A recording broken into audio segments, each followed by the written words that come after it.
Welcome into the 49er Access podcast. My name is Sterling Bennett, and what a win for the 49ers. Have you taken a chance to breathe yet?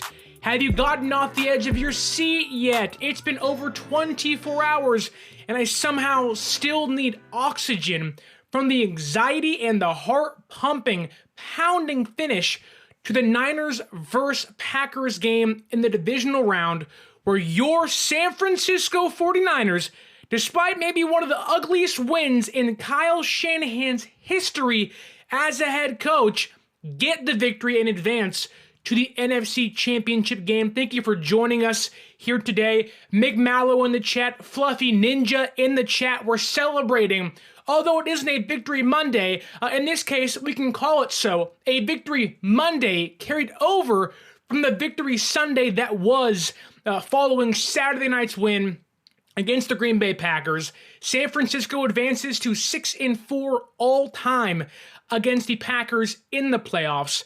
After a 10th game, they've been a record-setting 10th game, and as Fluffy Ninja says, they were sweating bullets all game long. And look, watching that game, I can almost guarantee you felt the exact same way I did, is that, are we going to lose this game to the number 7th seeded Green Bay Packers? And look, it's not to discredit Green Bay. It's not to take them lightly. It's the fact that when you are the number 1 seeded 12-5 San Francisco 49ers with all pros everywhere, you expect more when you haven't played in essentially 2 weeks. And it felt like San Francisco came out flat, lackadaisical, and quite frankly, the Packers came to play, having already beat Dallas, and San Francisco was trying to find their footing figuratively and literally the majority of this game, but they pulled it out. We can breathe, and it's going to be Niners hosting the Detroit Lions next Sunday in Santa Clara, NFC Championship, the fourth time, in the Shanahan era they've gone to the NFC Championship. Let's make this the second time under Kyle Shanahan we go to the Super Bowl, but this game was a roller coaster ride. It was up, it was down, it was left, it was right, it was upside down, it was drunk, it was throwing up. This game was literally the amalgamation of everything that can go wrong for 54 minutes. And then in 6 minutes, it was everything that can go right if you are a Niner fan. And let's start pregame, because I do want to hit on this, that it is a testament to the culture in San Francisco, one, to grind out a win like this, but to see players like Sterling Thomas, who plays elsewhere, is still in the league, to see Azeez Al-Shaair, who watched his Titans fumble a season away and not go to the playoffs, watch his head coach just get fired, to see him in Santa Clara at Levi Stadium in the huddle with the linebackers he no longer plays next to, doing the clap and breaking things down, that cannot be overlooked. The culture that Shanahan and Lynch have built, albeit it hasn't resulted in getting a Lombardi trophy. My father said it reminds him of the DiBartolo era, where people wanted to come back here, whether they're playing somewhere else or they had retired. They want to be around the facility, around this team, because it means something to them. This has been many players' first starts, many players' best stops in their career, and Shanahan and Lynch and players, of course, are responsible for that. But that being said, like, again, Fluffy Ninja says in the comments here, the Green Bay Packers are going to be a problem next season, and dare I say not just next season, for a long time coming. The Green Bay Packers in this game not just impressed me. If you're an NFC team like San Francisco, Detroit, a team vying for the playoffs like the Cowboys and the Vikings next year if Kirk Cousins comes back, the Green Bay Packers would mortify me. They have 3-4 young receivers, a very young quarterback that, albeit didn't play great in this game, dare I say for a large portion of it was good enough to win this game, having already knocked off Dallas last week, like Jordan Love looks like the next big thing if they can get this thing figured out for the offense and take that next step. The Packers look like a vaunted roster again that should be feared, and I would not put it past them to challenge the Lions next year for the NFC North if they can, again, get that thing, kind of pristine and take the next step. But that being said, the first couple drives of this game for San Francisco felt exactly like the Philadelphia Eagles game this year at the Link. Packers get the ball. They start things off. They go 14 plays, 58 yards, take almost 8 minutes off the clock, but what does the defense do? They bend, they don't break. In that drive was Ambry Thomas's first defensive pass interference call, which will come back later in this game, of course. But they bend, don't break, and lo and behold, Mooney Ward is the one, like the Eagles game, to break up the pass in the end zone on 3rd and 8, and the Packers get a field goal. And again, 3-0. Okay, how is San Francisco going to respond? A run by CMC, a screen to Deebo. Purdy almost throws a pick, and we're all sitting back like, is this going to be the Eagles game, or is it going to be the Ravens game on Christmas? And then Deebo Samuel gets hurt, Purdy gets sacked, and then Mitch Wisnowski punts, and the rust is immediately showing. The timing is off. Everything looks like they hadn't played in 2 weeks, which they hadn't. I was someone who thought that if there was going to be rust, it was going to be, can they bring it physically? And had Deebo Samuel, not gotten hurt, I certainly think this game would have been entirely different. But when it's the first drive of the game, your defense bends, don't break, you're feeling really good about yourself. But once you lose your energy, we've seen over and over and over again that when this team loses Deebo Samuel, they don't play as well. That being said, you have to give credit to the Niners to gut this thing out. The fact is, they won their first game this season when Deebo Samuel plays less than 10 snaps. We heard all year long that can San Francisco play a game like this where it's not going great? Can Purdy play a game where he's off his game for 56 minutes, right? Can they tighten the screws when it matters most? And the start wasn't pretty. The beginning and the middle were not pretty. But when it mattered most, this team did the improbable. It wasn't pretty. It was ugly. But they pulled this thing out. I do want to say this, and Shane Dickerson is pointing this out on Facebook, actually. Thank you, Shane, for joining us here. If CMC had 20 carries, we win by 20. And Shane, I think you're spot on there. There is no doubt in my mind that every Niner fan had frustrations saying, why do we have an MVP caliber running back who is likely going to an offensive player of the year, had over 20 touchdowns this season, and it feels like Shanahan's not utilizing him, right? I do agree, though. It's 24-21. I think if we rode CMC like we should in almost every single game. Now, we don't know exactly where his health is. He was getting his quad worked on, his calf worked on, his hamstring worked on. We have no idea what exactly the reasoning for those things were. But yes, had CMC carried the ball 20 plus times, if not more in this game, there is no doubt in my mind San Francisco would have had this game in the bag at a much earlier point than a minute and a half, a minute and 15 left in the fourth quarter. But that being said, they didn't do so, which goes into maybe part of the problem of this game where, while yes, the confidence is still high, right? There's no reason as to why we should doubt the number 1 seeded San Francisco 49ers against the Lions this next week. I also think that we have to be honest. Like, you can't leave this game and just go, yep, I have unwavering confidence in my team.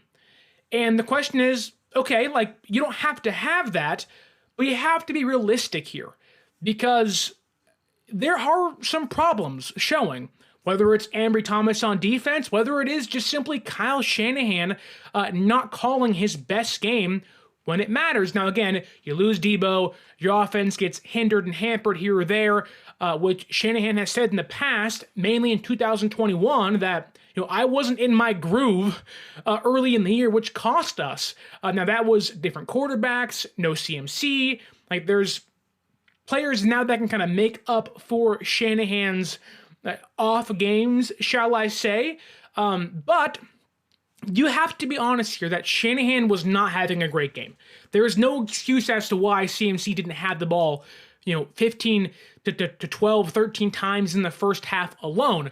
In fact, late in the third quarter, early in the fourth quarter, he'd only ran the ball 11 times. Like, what is that? Like, if your quarterback, which glaringly was struggling early in this game, now I trust Purdy, but when your quarterback, second-year pro, right, he's been to the playoffs twice, he should be ready for this moment, is struggling. Maybe it's the rain, he had the glove on, took it off. If he is not having his best outing, wouldn't you want to kind of use that safety blanket of a Christian McCaffrey who can kind of beat teams or beat defenses by himself on most days? And it just felt like Shanahan wanted to buck the trend and go against the grain for maybe 3.5 quarters. Now, to Shanahan's credit, when it mattered most, CMC was getting the ball, right? You go to the last drive of the game for San Francisco, about 6 minutes left on the clock.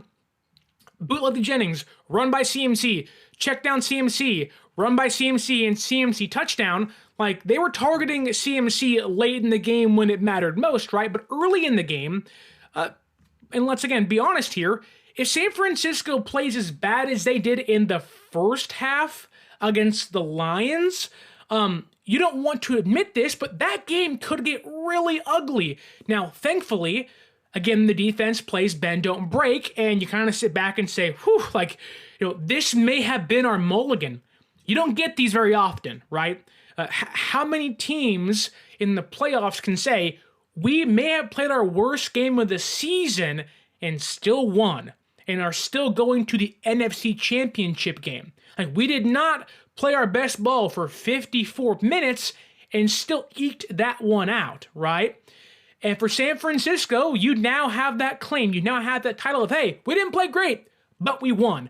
And it's a game where on Monday morning or Sunday, whenever they're in the facility next, it's a game where every single player should be pissed off in how they played, maybe outside of Fred Warner and Dre Greenlaw and Lenore and maybe Juwan Jennings. Like, George Kittle dropped some passes. Ayuk wasn't great in this game. It feels like that you come in angry in how you performed and looking for every direction of how to fix it. Because the next game is going to be 10 times tougher. You're playing the second best team in the NFC, riding high. Granted, not going to be in Detroit again. They'll be in Santa Clara, right? But the Lions are playing with house money. They have the entire world behind them. Nobody wants to see the Chiefs win a Super Bowl or the Ravens win, and nobody that's an NFC fan, or NFC fan, wants to see the San Francisco 49ers win. We have to admit to ourselves, we are now the villains of the NFC remaining, and everybody's rooting for the Lions, and San Francisco now has to defend their home field and play a great ball for 60 minutes. But it felt like the Packers early in the game were getting almost everything they wanted. Players were falling left and right. And eventually it leads to the end of the first quarter where Green Bay has 7 first downs, over 100 yards, and has possessed the ball for nearly an entire quarter, 11 minutes and 47 seconds. Meanwhile, San Francisco has 1 first down, 22 yards, and just over 3 minutes of time of possession. It's not great, but what, again, does San Francisco's team do? What does the defense do? Bend, don't break. Maybe Green Bay gets a bad spot on the third down run by Jones, where he's stuffed. It's 3rd and 1. The refs are like, okay, it's 4th and inches, quarterback sneak, and who gets in there and blows it up? Eric Armstead and Dre Greenlaw. Dre Greenlaw had a phenomenal game in this game. Fred Warner was everywhere from the first drive of the Packers and on. Those two guys, dare I say, were the MVP of the Niners in this one. I get CMC had 2 touchdowns, had a great game himself, but when you point to 2 players that I can honestly say saved the Niners season, it's Fred Warner and Dre Greenlaw. Now they're paid to do so, but in the biggest moments, those two guys showed up. Imagine if the Packers had access to the middle of the field. This game is over. Like Mick Mallow says here, Greenlaw is the backbone of the defense. And look, Mick, you're right. Like in this game, at least, we can all clown Greenlaw for, the penalties and, playing to the third and fourth whistle sometimes, right? But in games like this, where it's how aggressive can you be? How can you be physically imposing on smaller receivers and on Aaron Jones and on Jordan Love? Warner and Greenlaw controlled the line of scrimmage in this game. They controlled in between the hashes, and they were giving nothing away to Jordan Love. It was, if you're going to beat us, it's going to be deep and outside the numbers. Now, it almost worked. It almost worked, mind you. But Greenlaw and Armstead stuff, and they stop the Packers on the quarterback sneak. Again, bend, don't break. The score is still 3-0. Then San Francisco gets things going. Purdy takes his gloves off, and okay, here comes the business, right? And again, there was still some weird plays where he was bouncing balls, he was skipping balls, timing looked like it was off. It looked like a number 1 seeded baseball team hadn't played against live pitching in a month. We're like, how did this happen? Go to the Braves this past playoffs. It was like their timing is off. They have all-stars everywhere, and they just look like they have not played a game in forever, which that was the case, and that same thing happened on Saturday for San Francisco. But let's highlight here one of Purdy's, if not his best throw, one of his best throws all day long. Play action. Purdy to Kittle. Runs to his right. He's got 2 guys deep and puts a perfect ball 32 yards downfield. The perfect answer to your defense stopping. You steal momentum back from Green Bay. You stop them on defense, and you get the ball and you run it right over their head to George Kittle for 32 yards for a touchdown pass. Caps off a 12-play, 86-yard, nearly 6-minute drive. Purdy goes 4 for 8, 67 yards, 1 touchdown. Kittle has 2 catches, 41 yards, and 1 touchdown, and you get the lead back. You're feeling great right now. Like, at this moment, it was like, okay, here we go. Here we go. This is going to be when momentum begins. This is when the offense gets going. Kyle gets in his bag. Purdy settles down. The offense, without Deebo still, mind you, starts to kind of feel itself and rekindle the magic they had in the regular season. The defense, again, does its job. Bend, don't break. 10 plays later for the Packers defense, they don't break. This is the Lenoir drive of the game. About 1minute and 15 seconds, he was involved in 3 consecutive plays where Love scrambles, Lenoir pushes him inbounds, he goes out of bounds, then there's a big skirmish breaks out, both teams get called for a penalty, and the very next play, Lenoir blows up Dontavian Wicks, just thunts him as hard as he can, stuffs him. Then the very next play, 2 plays later, Lenoir, doing his best Fred Warner and Dre Greenlaw impression, is at the line of scrimmage stuffing Aaron Jones, who probably has 60 pounds on him, and he's saying, I'm a dog too, I'm the hyena, don't forget who I am. I might be a nickel cornerback, undersized for that role, but I can thump as hard as the linebackers can too. Like, Lenoir in this game was phenomenal. There are some people saying that he wasn't good. I think San Francisco's coverage in this game, besides Ambry Thomas, mind you, like Mooney Ward was good. Lenoir was good. Now, some guys fell down, and that happens. Like, I don't know who was doing the cleats and who was fixing their cleats to help them prepare for the rain. They were not good in this game, mind you. But outside of falling down and Ambry Thomas, I thought the secondary was pretty okay. Now, run defense, a different question here. Jair Brown didn't start. Logan Ryan got the start, and he was atrocious on run defense. On Aaron Jones's what seemed to be the game clinching, or at the time the game clinching run to get Green Bay, in the red zone or near the red zone.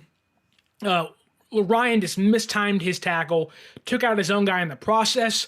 I would not be surprised if Jair Brown is back starting or at least being mixed in next week against the Lions because Logan Ryan played that bad. I think it will be important to have Jair Brown play strong safety and Sean Gibson play free safety, giving Ambry Thomas some help over the top on most plays because, oh my goodness, how atrocious he was. But besides those two examples of falling down and Thomas, like, I thought San Francisco's defense was, again, they got gashed for explosive plays. Got to clean those up. When it mattered most, when the field gets short, they showed up. So Green Bay gets a field goal. You have the lead, 7-6, okay? You got time on the clock still. You have plenty of time on the clock. You got 4 minutes left. How you feeling? And it's so funny. And I get it. Situations are different, right? The way this game ended is almost exactly how the first half ended. Roughly 4-ish minutes left in the end of the game, fourth quarter, and the end of the second quarter, and you're feeling good here. You get the ball to begin the second half. You can score here at halftime, whether it's a field goal, you hope it's a touchdown, and you can lap the Packers and make this game 21-6 at best, right? What does Kyle Shanahan do? So we already established he's not feeding Christian McCaffrey. He's not running the football, which again in itself makes no sense knowing you do not have the best pass protection on your offensive line, which was really bad in this game besides Trent Williams. But you have one of the best run blocking units in the entire NFL with the best running back, the league's leading rusher and leading touchdown getter, and you aren't utilizing them. But then on this drive, where you can be aggressive, you can lap Green Bay, you can almost in a weird way put this one away, Shanahan gets this ultra conservative mindset, and it's run by CMC, small pass to run by CMC, check down, a screen pass where Juszczyk doesn't block, but CMC still gets 5 yards. And you're sitting there like, okay, like we're making steady movement up the field. What's the next aggressive play going to be? You have to score here at least get a field goal, or at least put yourself in a position to take a handful of shots to the end zone, then settle for a field goal. And I have in my notes, and I apologize if my mic's clip here, but it says, Shanahan clock management, what are you doing? What are you doing, Kyle Shanahan? You have not learned since 2019. How are you playing this conservative? You waste 40 seconds from a run by CMC to the next play. Just call a timeout. Give yourself a minute and 15 seconds to work with on your opponent's side of the field. You go from 1 minute and 14 seconds to 34 seconds on the clock, and you have an MVP candidate quarterback in Brock Purdy, an MVP candidate, likely Offensive Player of the Year winner in Christian McCaffrey, with an All-Pro George Kittle and a second-team All-Pro Brandon Ayuk, and you decide to get the most conservative mindset in the biggest game of the season? Can somebody explain to me what is going on? I mean, I'm sitting there pulling my hair out. I'm 27 years old. I'm about to make myself go bald and have to buy some Just Men or some Keeps to fix the patches in my hair due to my own frustration. Like, oh my goodness, Shanahan's going to get conservative and fumble this bag for us because he has not learned since 2019. The next play, quick out to Jennings. He stays in bound. You're like, oh my goodness, timeout, 28 seconds left. They call a check down, 28 seconds to 14 seconds. They spike the ball. They have one play because they weren't aggressive to get themselves either in the red zone or in the end zone. And what happens? Purdy throws the ball away, and we're sitting back saying, we wasted a perfect opportunity. Our offense had just scored 7 points. Our defense just stopped the Packers for a second time in the red zone. It's 7-6. Now is our chance to take advantage. We can stuff them here. We can start shredding that cheese right now in the second quarter. And it felt like at that moment, because it leads to one of the more, like, when they called out Jake Moody and they got no yards and they had one timeout still in the bag. You can't carry him over, Kyle. Take a chance, my friend. I get it if the play isn't there, whatever. But that's why you don't waste 40 seconds. I don't understand the mindset of, don't want to give Green Bay the ball back. Your defense just stopped them nearly 3 times in a row. Like, bank on those guys to hold up. They've done it the entire first half. There's the reason you had the lead, because your offense ain't doing jack squat. You have all these stars on offense. Go score a touchdown, or at least put Jake Moody in position to have a chip shot field goal to make it easier for him, right? What do? Nope. Jake Moody about 48 yards for a field goal. It gets blocked. And you just sit back and say, yeah, Kyle, that's karma. You deserve to miss the field goal. You deserve to get the field goal blocked because of the idiocracy of that play calling and your clock management. But you say, okay, we didn't score there. We'll get him in the second half. You had us in the first half. We'll get you in the second half, right? No. Back-to-back drives, they waste the chance to get 7 or waste the chance for a chip shot field goal. The next drive coming out of halftime, you're thinking, great, we have a chance. We didn't score there, we'll score here. You have 15, 20 minutes to settle everybody down, regroup your thoughts, put a scripted drive together for your offense that still has these stars. And the first play is a shotgun handoff to Juwan Jennings. And in my comments, I say, what the hell's going on? That play hasn't been called all year long. And I get it. It's supposed to be Deebo. Purdy called the play wrong. But even George Kittle himself said, I looked over and said, why is Juwan in the backfield? Like, the players were astonished that was the play call. That was what happened. Like, and you're sitting back like, oh my goodness. Like, what is transpiring in front of my eyes at Levi Stadium? The next play, Purdy finds McLeod. 3rd and 5, Purdy gets pressured. Can't find Ayuk. Back-to-back disastrous drives for San Francisco to at least take a 13-6 lead and make this thing a 7-point game. Wasted opportunities.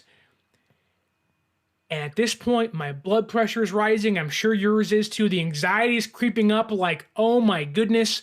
Like this feels like a game where the number 1 seed gets upset. You get that pit feeling in your chest and your stomach. And you're like, I am going to be sick.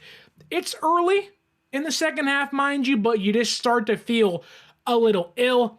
Then this is when the Packers make their run. And you just start to want to throw up in your mouth. You're just like, oh my goodness. Because San Francisco's defense, once again, thanks to an Aaron Jones fumble, which Green Bay recovered, right, puts them at second and like 25, whatever it was. They hit a check down and it sets up 3rd and 15. And I look to my friend Mark and I go, 3rd and 15, playoff game. It's not like our defense hasn't given up one of those before. And he goes, well, the Packers don't have Tyreek Hill. And I look to him and I say, they don't need Tyreek Hill.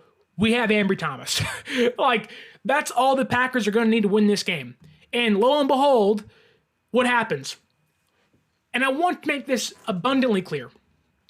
Ambry Thomas, after the bye week, was playing really, really good football against the Jaguars. It's the fumble recovery. Like, he has been someone that, albeit hasn't been great, has been reliable enough to claim himself to be a starting caliber cornerback, right? He'll have trouble against the bigger guys like DK Metcalf here or there, or, now against a player if they go to the Super Bowl, if they're playing the Ravens, a bigger, stronger guy like OBJ or Bateman. But he should be able to guard players like Tyler Lockett, Jaden Reed. He'll have a tough time against Christian Watson. He should be able to guard Romeo Doubs, mind you. But recently he's been a liability. He has kind of worked his way back in kind of the midway between of who he was in 2021 and who he is now in 2024, where you're like, there's still some good play in there, but overall, you may cost us a playoff win, right? And for Thomas here, on 3rd and 15, all you're saying is keep the guy in front of you. Green Bay, their entire plan is going to try to be, if the first read's not there, draw a penalty. Essentially, tell Jordan Love, throw it up. That'll be the punt that we're going to have to take anyways if there's nothing there. What does Jordan Love do? Throws it up on 3rd and 15, albeit Ambry Thomas was beat. He's looking at the ball, and he gets there like 2 seconds early, and you just take your head and you put it in your hands because we just gave them a free 41 yards due to Ambry Thomas, setting them up to score some points. And the very next play, Bo Melton gets a little bubble, goes out to the end zone. Gibson falls down. Bing, bang, boom. Green Bay has the lead, and it's 13-7. They and you just sit back and you just say, like, we are going to lose this game. Like, okay, how are you going to respond after Ambry Thomas on his 2 DPIs? It's 3rd and 6. You give them 13 yards, puts Green Bay on your own 13. It's 3rd and 15. You give them 41 yards, put you on your own 19. Like, how are you going to make up for that disaster? You give them a free 41 yards on a 75-yard drive. Like, yikes. Thankfully, when the defense breaks, the offense comes alive, right? Christian McCaffrey does Christian McCaffrey things, right? Check down a CMC, and Purdy misses him. Then it's 3rd and 6. Kittle, for 2 plays in this game, both his catches early, or 2 of his 3 catches early, go for 32 yards a pop, right? Gets 32 yards, and the very next play, CMC breaks a nearly 40-yard run, and we are back in business. 14-13, takes only 4 plays for the Niners to answer. Chris Conley had a great block on the run. There was some kind of talk of, did Brock Purdy check into the run? If he did, it's a pretty good job. It's a pretty good job right there for the Niners. But you have the lead back, and this is where the haymakers are going left and right. It feels like Rocky in Apollo Creed, who's going to win? And you're just saying, at the end of the day, who's going to be yelling, Adrian? And it felt like it was going to be the Packers, because on the very next opening kick, Nixon takes it 73 yards because the guys that were supposed to contain the edge, Jordan Mason and company, one of them falls down into the other one, right? And Nixon takes it 73 yards, fumbles the ball like 15 yards forward, and somehow Green Bay recovers it too. And that, had Green Bay won the game, that would have been one of the greatest fumble recoveries in the history of the NFL. You give Wilson on that Packers unit a lot of credit. Running full speed for the ball, dives on it mid-stride. That was impressive. Then run by Jones, Dobbs 15 yards, run by Jones, Tucker Kraft touchdown, which as soon as they lined up, had 3 guys to the right, I go, quick out to the side of the end zone. Don't care who it's going to be. That's going to be a touchdown pass. And lo and behold, it was. They get a 2-point conversion, and you're sitting back down 7. 21-14, only took 4 plays, a 20-yard drive set up by a 73-yard kick return. And again, you're sitting back saying, how are we going to answer that? Because if they have momentum, they're feeling good, the offense is riding high, our special teams have had a kick blocked and gave up that large of a return, we are not having our best game. What does the offense do? Well, the offense in itself goes 3 and out, but it starts on the opening kick for San Francisco. As Trent Williams is walking onto the field, Packers guys are getting in his face. He love taps Owens. He flops, the Wilhelm scream, right? In front of the ref, and the ref is like, that's a flag. And you're like, is this Chris Paul? Is this James Harden out there? You're looking right at the play. The ref is, if I'm the ref, the play is right in front of me. It's where you are. And I'm like, I can see right in front of me who instigates, how lightly that touch was, unless Trent Williams is built and has muscle like the Incredible Hulk, where a finger flick can shove someone 3 yards back and their arms go flailing in the air. Which, Trent's a strong guy, mind you. I don't think he's the Incredible Hulk. The ref sees it, throws a flag.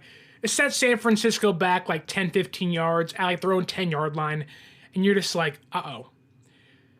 Purdy almost throws a pick here. And again, we'll get into Brock Purdy and how bad and kind of season-saving he was towards the end of this one. But second time in this game, he overthrows a player that had the Packers been able to catch the ball, we would be sitting here with the big fat L, being sad, depressed, and waiting for another Niner season to begin. And thankfully, for the Packers, it was like their hands are made of melted cheese. It was like the football gods said, I'm going to save you from your recklessness and inability in the rain to make plays. And lo and behold, the football gods answered our questions. The gods of Vince Lombardi, he was like, I'm shining down on you today through the rain at Levi Stadium. They go 3 and out. You get lucky. The next drive, you have to answer. The Packers get the ball on their own 38-yard line. 3rd and 11. Jordan Love pulls a Brett Favre against the Saints with the Vikings. He just throws it off his back foot right into the hands of Dre Greenlaw, gets his first pick of the game. And you're sitting there and you're saying, oh, we're back, baby. We're back. We have the ball at Green Bay's 48-yard line. And you're thinking, okay, now is our chance.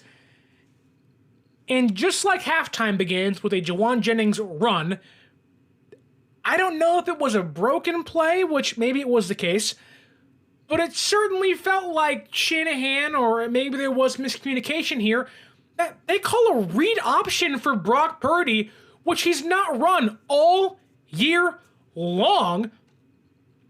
And you're like, so we're running plays that aren't even in the playbook. It was like they went to page 12 of a 12-play playbook in which you never go to play 12 or page 12. And he was like, you know what? Let's try some new things today. Let's get desperate and run with a, I don't want to say he's immobile, but not the guy you want to be out there taking hits, right? Not the guy that you want to be out there running freely on a read option play. If he was Lamar, Josh Allen, Mahomes, Kyler Murray, do what you want. Brock Purdy's a quick guy. 10-yard split, whatever, right? But I'd rather him not be out there as a free target to destroy by a hard-hitting Packers defense wanting to stop your offense. It goes for 1 yard. Ayuk drops the next ball. A 3rd and 9. Ayuk makes, at the time, what felt like, and by all means may have been, a season-saving catch at the shoestring, at the shoelace, an amazing catch, and we're saying, we got this. Like, we're just surviving, but we got it. Purdy, incomplete to CMC, and the rhythm just goes out the building, right? Then Kittle, like, he gets bumped off his route, which I guess it's funny enough because he gets bumped off the route in this game, no flag. But then yesterday in the Chiefs and Bills game, the same thing happened to a Chiefs receiver near the exact same yard line, and the Bills got called for a DPI. So that's weird for me, but whatever. Incomplete pass. 3rd and 10, they scramble. And of all people, and I sat back as this game continued, and I said, if this game comes down to a Jake Moody made field goal and an Anders Carlson missed field goal, it will be the biggest irony example I've ever seen. Because all the concern was, we have one weakness, and it's Jake Moody. That's the only thing standing in our way. And to give credit, Jake Moody, Legatron Jr., as I call him sometimes when he's making kicks, right?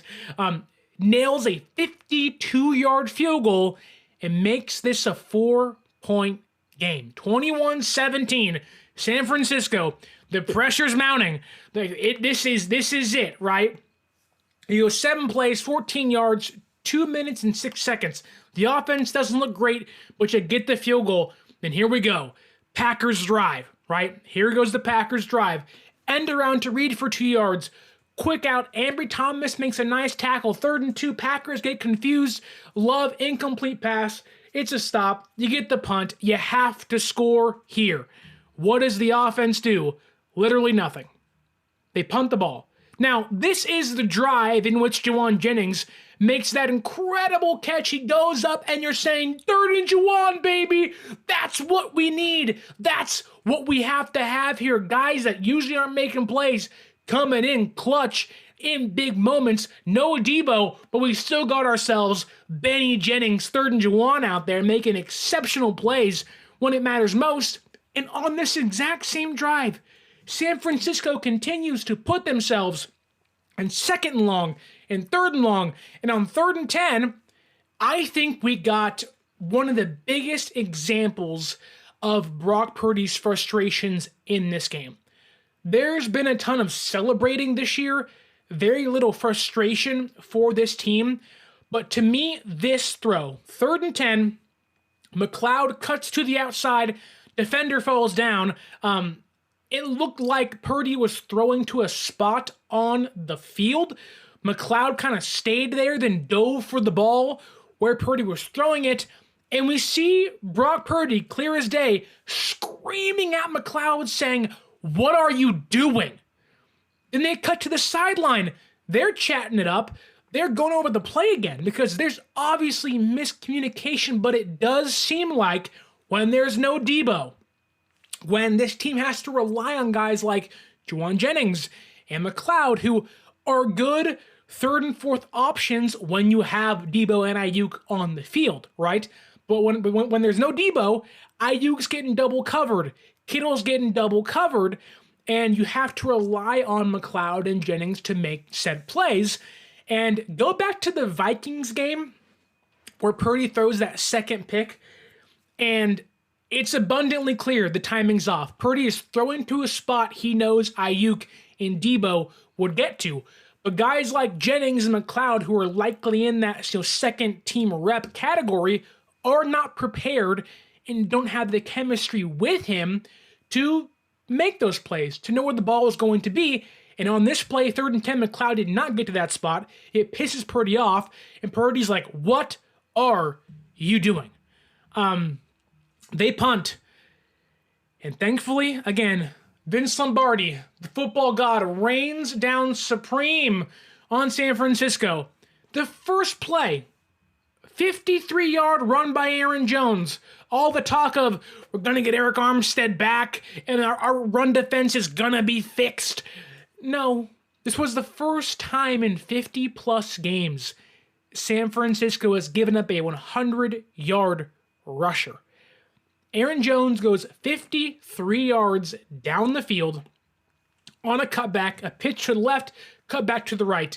First 100-yard rusher in 51 games. Then Armstead goes offsides. Wilson hurdles Mooney Ward for a 1st down. And you're like, uh-oh. Like, this is going to be the drive where we get our season put away. But the defense, once again, holds up. Play action to Kraft, doesn't get much. Run by Jones, stuffed.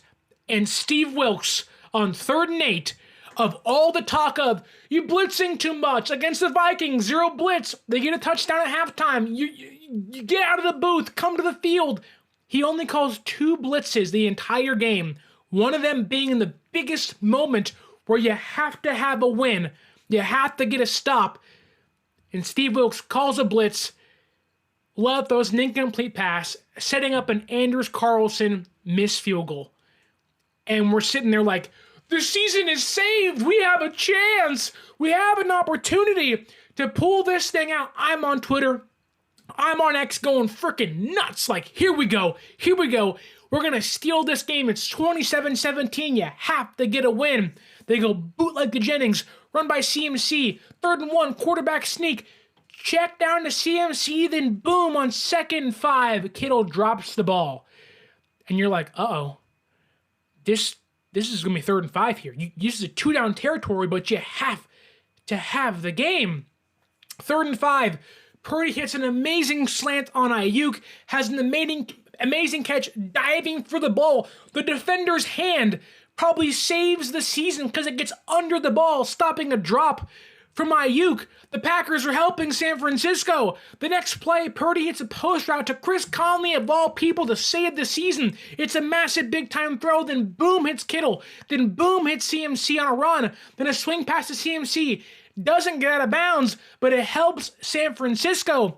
Purdy scrambles the next play. Then on 3rd and 1, you say, okay, get a first down here, fall down, waste some more time. Chris McCaffrey says, no, I'm Thanos. I'm going to do this myself, and scores a touchdown, giving the San Francisco 49ers the lead on a 12-play, 69-yard, over 5-minute drive where Purdy goes 6 for 7, 47 yards, carries the ball twice for 11 yards. He himself has 58 yards on the game-winning drive, setting up San Francisco to win this game. But look, we've been in this position before. You cannot give the Packers too much time. And we're sitting there saying it's not Brady, it's not Rodgers, but the way this game has gone, and Ambry Thomas taking DPIs, now he's so scared to get beat up top, he's playing 10 yards off Romeo Doubs. He's going to give them free quick outs for first downs, and they're going to march down the field, and they're going to win this game, aren't they? I am biting my nails. I am pulling my hair out. I am pulling the couch and pulling the cushions apart. I am just foaming at the mouth, hoping we can win this game. On first down,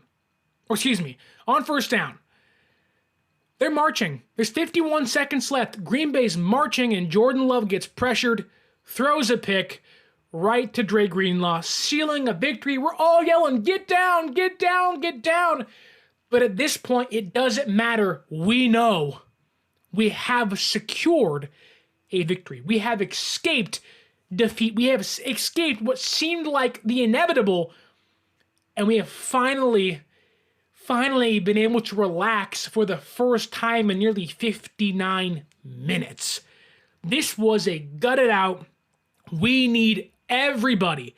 And for the first time all season, this Niners team led by Brock Purdy has not only won a game where Deebo Samuel only plays less than 10 snaps, but for the first time under Kyle Shanahan, they are now 1-31, getting their first win trailing by 5+ points in the fourth quarter. They have thrown that stat in our face for so long. They have questioned, can Brock Purdy make the fourth quarter comeback? He only has one in his career against the Raiders last year, down there at Allegiant Stadium against Jarrett Stidham.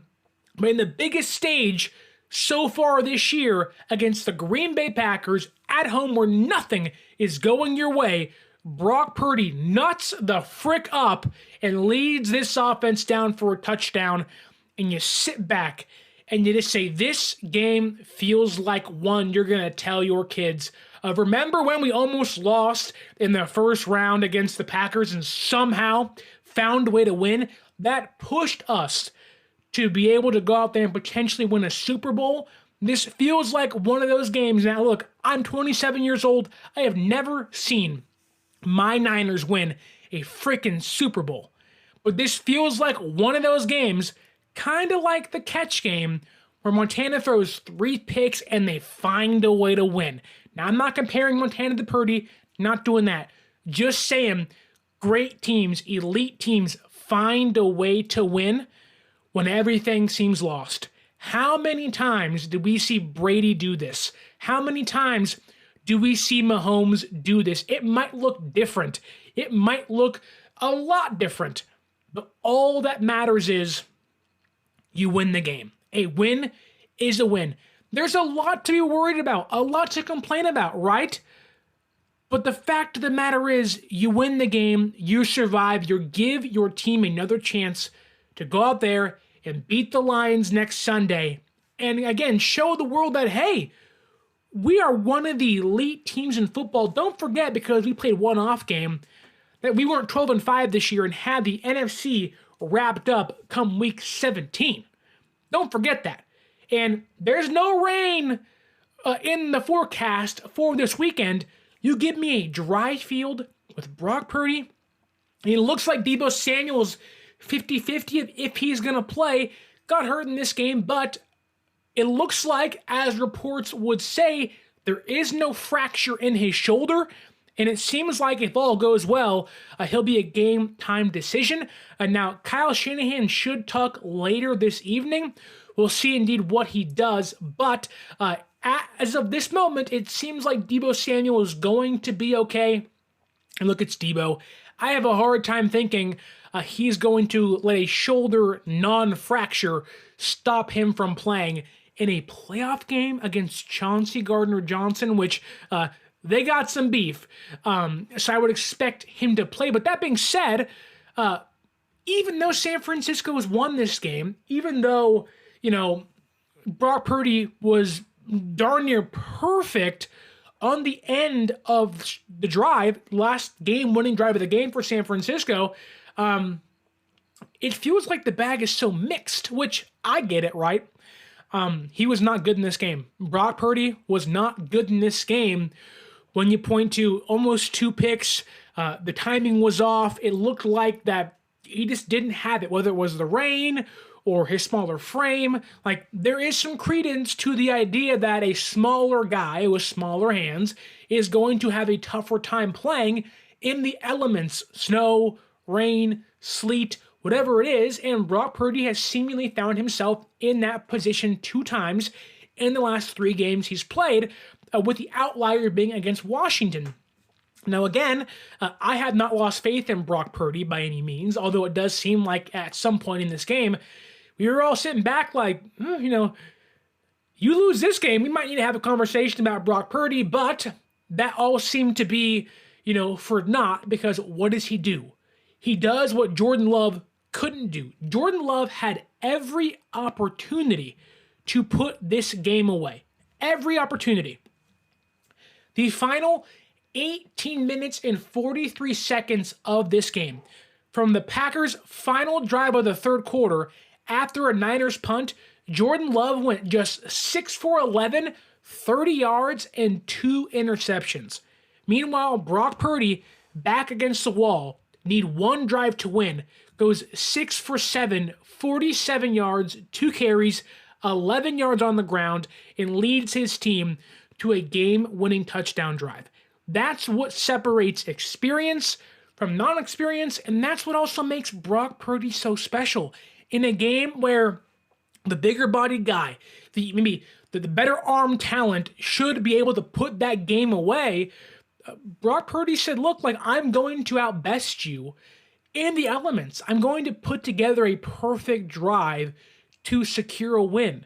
And you hope that momentum, albeit not a pretty game, that momentum carries over into this week and into the Lions game, because my goodness, this was a sweat it out kind of victory. This was, I'm angry, I'm bitter, but you're so relieved that your heart has not stopped racing for the past 2 days. It's Monday morning at 11:30 a.m. on the West Coast, and I still cannot believe what I just saw on Saturday night. I do want to give credit to Jauan Jennings in this game. He was the definition of clutch. 6 targets, 5 catches, 4 first downs, 61 yards receiving. He was taking it to the Packers, whether it was on the field or on the sideline in this game, unafraid. He is a DAWG dog. You know that. I know that. He looked phenomenal in a game where you ain't got Deebo. You got to have someone step up. Jauan Jennings stepped up and showed out on one of the biggest stages of the season. Demo Lenore, he was, lock freaking down. 8 yards allowed on 4 targets, 56.3 passer rating allowed against him, no touchdowns, and a 78.8 PFF coverage grade. Again, it takes all of us to win games like this. It takes every single player. All 46 active players have to play their part. Jake Moody, 52-yard field goal. Demo Lenore making insane great plays all game long. Fred Warner, Dre Greenlaw. At the last minute, Brock Purdy, Juwan Jennings, George Kittle, and of course Chris McCaffrey. It takes everybody to win a Super Bowl. And if it takes a grind it out, sweat it out, path to victory every single game, and that means hoisting the 6th Lombardi trophy, by all means, give it to me. I will sit there as a non-participant and be on the edge of disaster every single time and pull it out last minute if it means winning the 6th Lombardi trophy in franchise history and the first in my lifetime. That being said, there was some negative things, Ambry Thomas being a massive one. There is no fix there, unfortunately. You're not benching him for Isaiah Oliver, who he was starting for, because Oliver also got benched. You're not putting Darrell Luter Jr. in to start in his first real starting action ever in a playoff game against the Lions. You are riding and dying with Ambry Thomas. Now you can give him some help up the top. I'm saying put Jair Brown in that strong safety, move Gibson over to free safety, give Thomas some help over the top. And also, Jair Brown should help in the running game for or against the Lions. Jahmyr Gibbs, Montgomery, they're great back there. Jahmyr Gibbs is one of the best in the league at making people miss and fighting for extra yards. And if you want to stop Amon-Ra St. Brown, you have to secure tackles. Although Jair Brown's had his own missed tackles this year, the way Logan Ryan played against the Packers, I think he kind of played himself off the field. So I would start Jair Brown, but Ambry Thomas is there to stay for at least this season in San Francisco. But also, many folks who don't want to blame Brock Purdy are pointing to the offensive line not playing well, in which that is the case. I think San Francisco was kind of manhandled on the line of scrimmage all game long, which doesn't look too well knowing who you're playing this Sunday in Detroit, or against Detroit, excuse me. But the offensive line allowed 18 pressures, 14 hurries, 3 quarterback hits, and 1 sack. That cannot happen against the Lions. You are going to lose. You have to clean things up, play better. And on defense, Nick Bosa, Chase Young, Gregory, Hargrave, Armstead, it was like they didn't even exist. Bosa had the best game of that grouping. Obviously, he should. He's the reigning DPOY for a reason. But I was sitting there like, where are the sacks? Where are the pressures?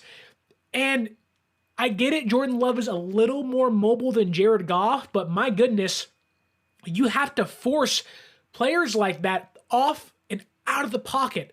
Make them make plays by themselves. Now, Jordan Love, again, isn't Jared Goff. You can afford for Goff to be out of the pocket more than Love. Love can make more plays, but against Jared Goff, you want to be able to get him out of the pocket, beat the Detroit offensive line, which is a great unit so far this year. Might be the best in the entire league outside of Dallas. If you're San Francisco, you got to have the players you're paying elite money. Bosa, Hargrave, Armstead, and the guys you traded for, Gregory and Young, you have to make them.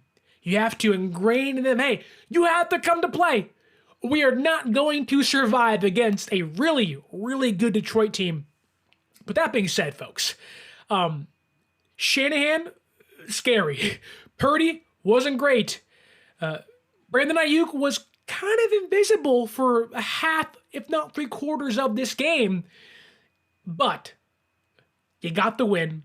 You can breathe. You can relax. And the San Francisco 49ers are going to the NFC Championship game. Get to host an NFC Championship game. Beat the Packers. Get them out of here. Shred some cheese. And hopefully next weekend we get to declaw the Detroit Lions. They ain't playing in Detroit. Eminem's not coming to Santa Clara. And if he does, we're going to show them what it means to play an elite level team. We know who Jared Goff is. We beat him too many times.